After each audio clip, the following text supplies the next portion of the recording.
The royal family, Buckingham Palace, grand parades and riches that have fascinated people worldwide for centuries.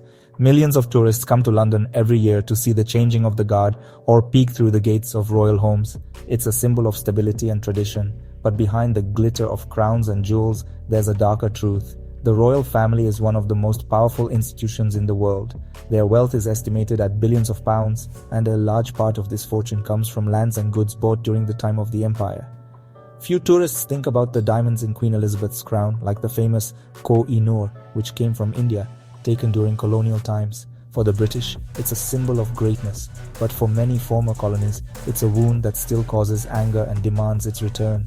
The monarchy has always cared about its image, perfectly planned photos, speeches, and ceremonies.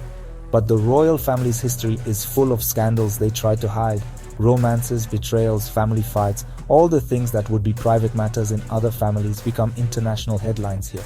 Princess Diana's death in the 1990s was a turning point. Millions of people worldwide began to openly question the true nature of the monarchy, its coldness and distance from ordinary people.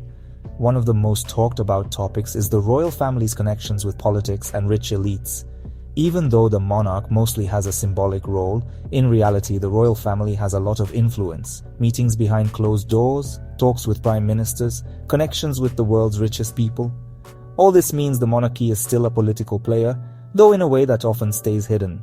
Something interesting that might surprise many of you is that Queen Elizabeth II was one of the biggest private landowners in the world. She owned properties on several continents, and her wealth was kept secret. What's more, the royal family for years used something called royal prerogative, which was a special right that let them block or change proposed laws in the British Parliament if those laws might hurt the Crown's interests.